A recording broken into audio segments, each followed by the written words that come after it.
जब मैंने पहली बार अपनी कंपनी स्विच की थी तो मुझे इनकम टैक्स फाइल करने में बहुत प्रॉब्लम हो रही थी। मुझे ये समझ नहीं आ रहा था कि दो फॉर्म 16 के साथ मैं कैसे अपना सेल्फ असेसमेंट टैक्स कैलकुलेट करूं और उसको कैसे पे करूं।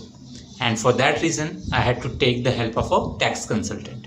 लेकिन आज इतने सालों के एक्सपीरियंस के बाद अब मुझे ये केक वॉक लगता है। बट आई रियलाइज़ कि आज भी ऐसे बहुत सारे लोग हैं जो अभी भी टैक्स फाइल करने से कतराते हैं, उनको कैलकुलेशंस समझ नहीं आती हैं, उनको प्रोसेस समझ नहीं आता है। तो आज का ये वीडियो उन सभी के नाम, क्योंकि आज के इस वीडियो में मैं आपको बताऊंगा कि अगर आपके पास एक से ज़्यादा फॉर्म 16 है तो आपको अपना इनकम टैक्स कैसे फाइल करना है। हाय, मेरा नाम निशांत है और आपका स्वागत है मेरे YouTube channel save more money में, जहाँ पे मैं पर्सनल फाइनेंस को सिंप्लीफाई करता हूँ और आपकी हेल्प करता हूँ फाइनेंशियली इंडिपेंडेंट बनाने में।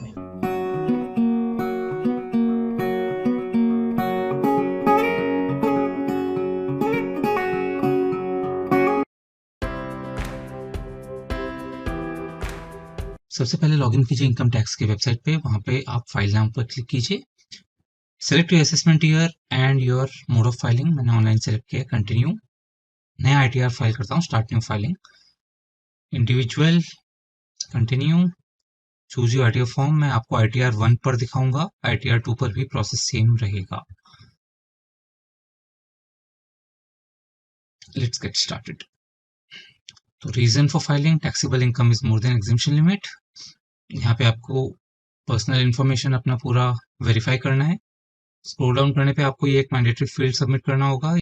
अगर प्राइवेट जॉब है तो अदर्स सेलेक्ट कर सकते हैं, नहीं तो जो आपका जॉब है वो डाल के स्क्रॉल डाउन करके आप बाकी डिटेल्स चेक करके कंफर्म पे क्लिक कीजिएगा। अभी next is gross total income, इसको क्लिक कीजिएगा। यहाँ पे आपको कुछ क्वेश्चन दिए जाएंगे, फर्स्ट उनको चेक करके उनको रिस्पॉन्ड कीजिए। Are you eligible to claim exemption for expenditure incurred on cost of travel. अगर आपका कॉस्ट ऑफ ट्रैवल टूर वगैरह पर है तो हाँ, otherwise no. Similarly commute allowance अगर आपका है तो you can select that as yes. और कोई इनकम अगर आपकी सैलरी से एग्जेम्प्ट हो रही है तो होगा यस, अदरवाइज नो। तो दोस्तों, अगर आप अपनी जॉब शिफ्ट कर रहे हैं तो मोस्ट प्रोबेबली चांसेस रहेंगे कि आपने अर्नड लीव को एनकैश किया होगा, तो उसको आप सेलेक्ट कीजिए। जिस कंपनी को आपने छोड़ा है उसके फॉर्म 16 पे जाइए। फॉर्म 16 पे जाने के बाद अगर आप नीचे स्क्रॉल करें आपको एक प्रोविजन दिख जाएगा जहां पे आपका लीव एनकैशमेंट है।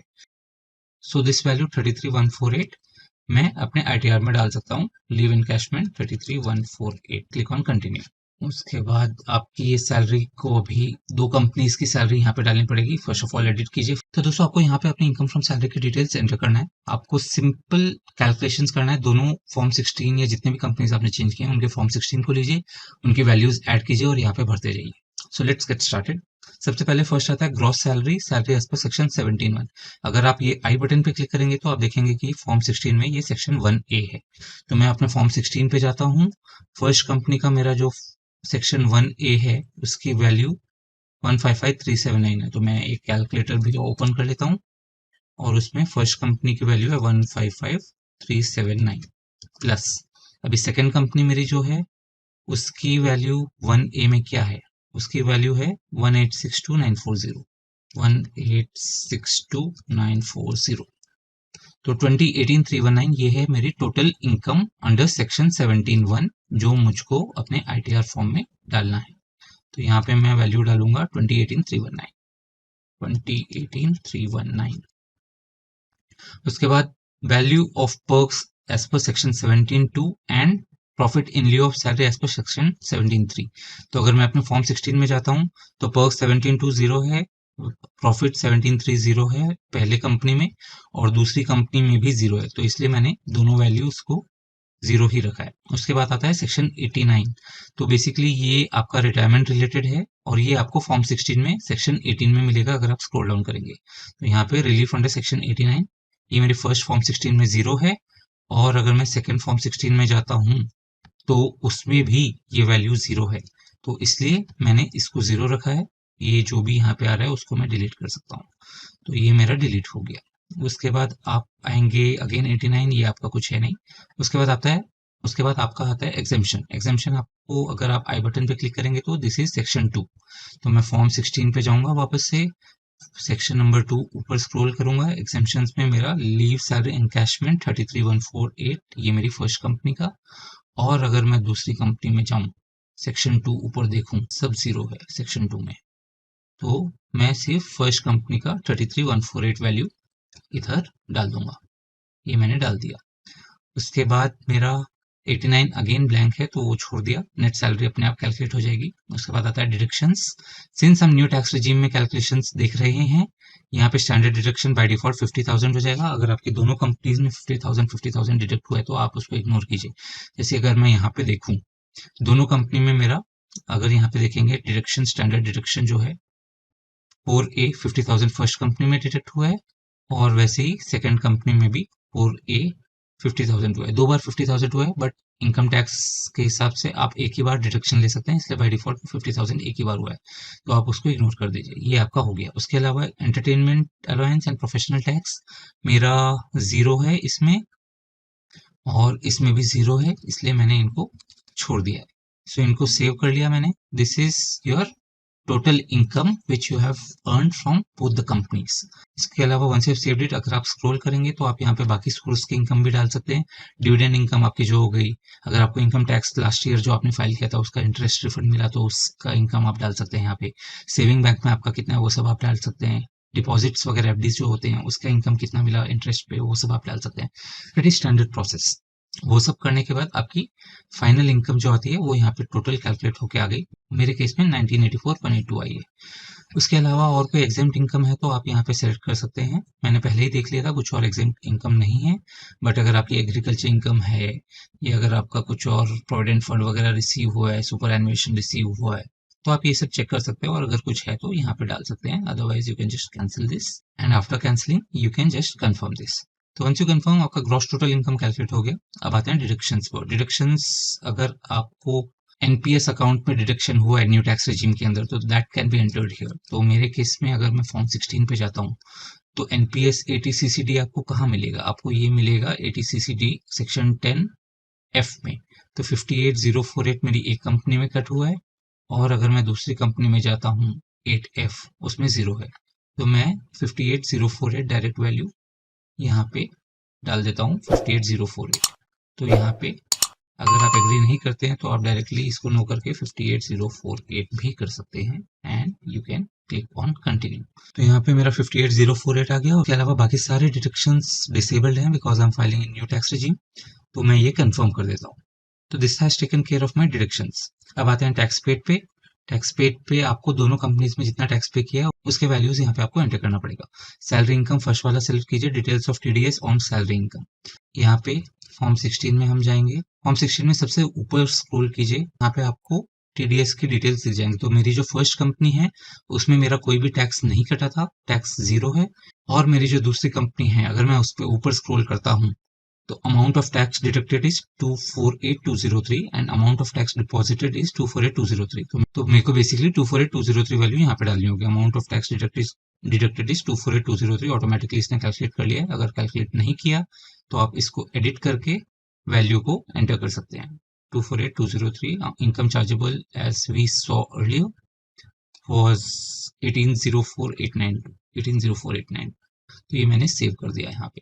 अगर आपकी दूसरी कंपनी में भी कुछ टैक्स कटा है तो आप यहाँ पे उसको शो कर सकते हैं। तो ये आपका टोटल टैक्स जो आपने पे किया वो हो गया। उसके अलावा बाकी इनकम फ्रॉम सैलरी के अलावा बाकी और कोई सोर्सेस से जो आपके टैक्सेस हैं वो यहाँ पे दिख जाएंगे, आप वेरीफाई कर सकते हैं। तो यहाँ पे ये पूरा चेक करने के बाद आपका टोटल टैक्स पेड आ जाएगा और आप कंफर्म कर दीजिए। Now you have selected and submitted your total income, total deductions and total tax paid. अब ये टोटल इनकम के बेसिस पे आपका टोटल टैक्स लायबिलिटी कितना होता है वो आपको लास्ट स्टेप में कैलकुलेट करके पे करना होगा।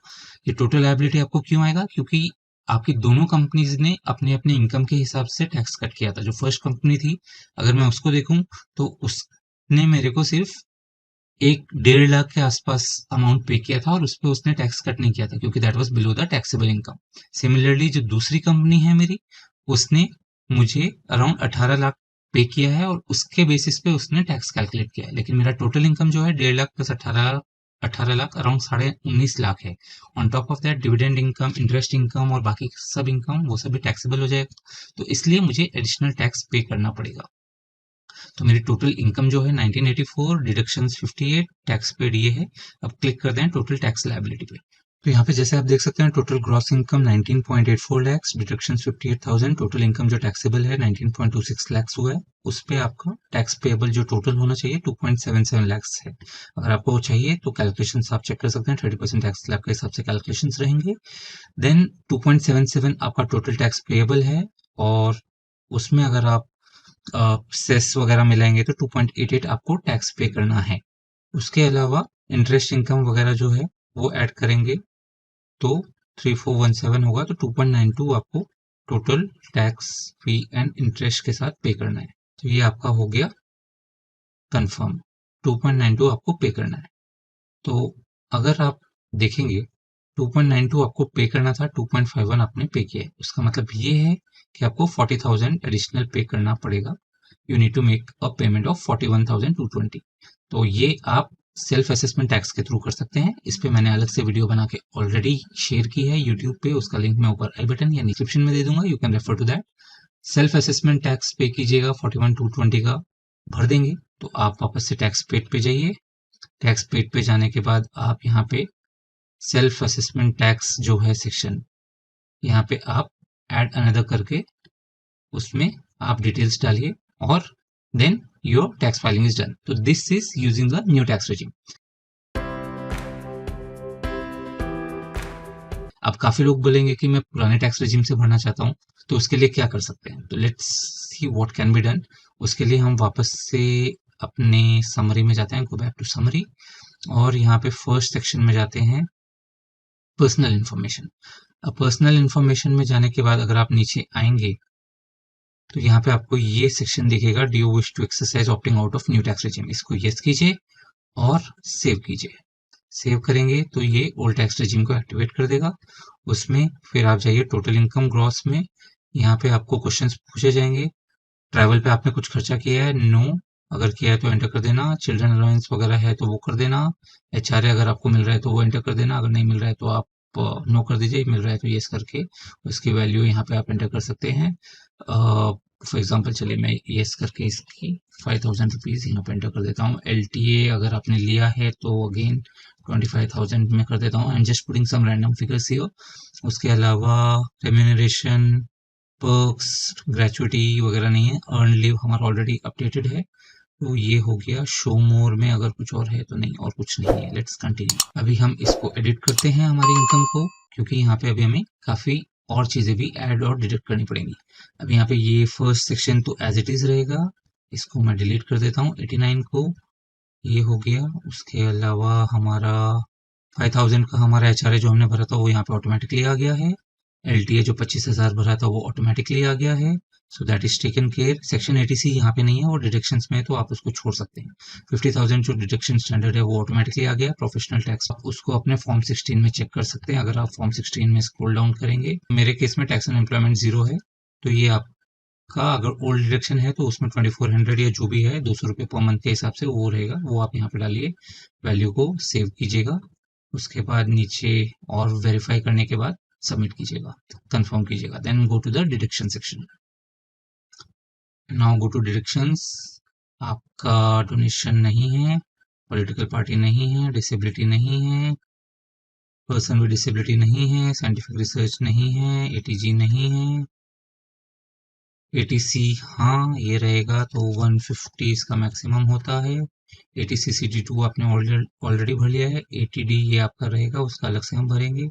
उसके बाद हायर एजुकेशन का अगर आपका है तो उसको आप भर सकते हैं, मेरे केस में मैं इसे नो करता हूँ। ATTTA यस ये रहेगा, क्योंकि ये हमारा इनकम जो सेविंग बैंक में इंटरेस्ट मिल रहा है उस पर हम डिडक्शन ले सकते हैं। और कोई डिडक्शन आप लेना चाहें तो वो आप ले सकते हैं। Pension fund ATCCC, ATCCD1 contribution to pension scheme of central NPS में अगर आप सेल्फ कंट्रीब्यूशन भी कर रहे हैं तो वो भी आप ले सकते हैं। तो अगर मैं यहाँ पे 1 लाख डालूं, यहाँ पे इसमें भी एक, तो ये मैंने यहाँ पे डाल दिया, और कुछ नहीं, और कुछ नहीं। इलेक्ट्रिक व्हीकल अगर आप खरीद रहे हैं तो यहाँ पे भी डाल सकते हैं। कंटिन्यू। तो ये आपके सारे डिडक्शंस यहाँ पे आ जाएंगे, एंड देन आपको ATD, ATTT और बाकी सेक्शंस को फिल करना है। तो यहाँ पे ATC का आपका 150 ऑलरेडी आ गया है। ATC CD1 में 1 लाख आ गया है। ATCCD 2 में जो NPS का एम्प्लॉयर कंट्रीब्यूशन था वो आ गया। ATCCD 1B में 50,000 मैक्सिमम एलिजिबल होता है तो वो आ गया है आपका। ध्यान रखिए ये ATCCD 1 1.5 के अंदर ही आएगा, तो आपने यहाँ पे 1.5 किया तो इसकी ज्यादा फायदा होगा नहीं। ये जो ATCCD 1 भी है ये सेल्फ कंट्रीब्यूशन है, 50,000 तक आप कर सकते हैं। ATD में डिटेल्स एंटर कर दीजिए फटाफट। अगर आपका whether any of your family member is a senior citizen, no. उसमें अगर आप 1 लाख डालेंगे तो भी आपका 25,000 ही आएगा, क्योंकि सेल्फ पे आप 25,000 ले सकते हैं। उसके बाद फिर self and family including senior citizen के बाद पेरेंट्स पे आ गया। पेरेंट्स पे अगर आपके सीनियर सिटीजन हैं आप येस कर दीजिए। उसमें आप डिटेल्स डाल सकते हैं। सीनियर सिटीजन के अगर 1 लाख डालेंगे तो उससे 50,000 मैक्सिमम आप क्लेम कर पाएंगे। टोटल 75,000 यहाँ पे आपने क्लेम कर लिया। आपके पास बिल होने चाहिए, क्योंकि आप सैलरी और फॉर्म 16 सब जगह आपका न्यू टैक्स रिजीम है और आप यहाँ पे ओल्ड में भर रहे हैं, तो आप ensure you have appropriate tax receipts, appropriate proofs. उसके बाद आपके बाकी डिटेल्स TTA है वो आप भर सकते हैं यहाँ पे। तो 10,000 की लिमिट एग्जेम्प्ट होती है, आप 10,000 डाल लीजिए। ये जितना भी आपका बैंक बैलेंस था वो ऑटोमेटिकली आ जाएगा। 4692 मेरा बैंक बैलेंस इंटरेस्ट मिला था तो वो डिडक्ट हो गया है टैक्स से। सो ये सब डालने के बाद मैं इसको कंफर्म कर दूंगा। टैक्सेस पेड हमारे एज इट इज रहेंगे। फटाफट से हम चेक कर लेते हैं। टैक्सेस पेड में हमने उसके अलावा और कुछ नहीं किया है, ये हमारा कंफर्म हो गया। अब आते हैं टोटल टैक्स लायबिलिटी पे, एज एक्सप्लेन एर्लियर। तो टोटल टैक्स लायबिलिटी अगर आप यहाँ पे चेक करेंगे तो 3.13 हो गया है। तो अगर आप टोटल टैक्स लायबिलिटी पे देखेंगे तो as per old tax regime calculations 2.96 plus cess वगैरह मिला के आपको टोटल 3.13 देना पड़ेगा। और 3.13 आपको देना पड़ेगा, 2.51 आपने ऑलरेडी दिया हुआ है। दैट मीन्स आपको अराउंड 62,000 रुपीज एक्स्ट्रा पे करने पड़ेंगे। हमारा न्यू टैक्स रिजीम में अराउंड 41,000 रहता है, यहाँ पे आपको 62,000 रहता। तो you can then go and pay 41,000 and make the tax return filing under new tax regime। तो ये तरीका है जिससे आप अपना टैक्स फॉर्म्स सबमिट कर सकते हैं, अपने टैक्स रिटर्न्स फाइल कर सकते हैं। I hope you found the video useful. अगर आपको कोई भी डाउट है तो please ask in comment section, I will try my best to answer. And please remember to like, subscribe and share. Until next time, this is Nishant signing off. Bye, take care.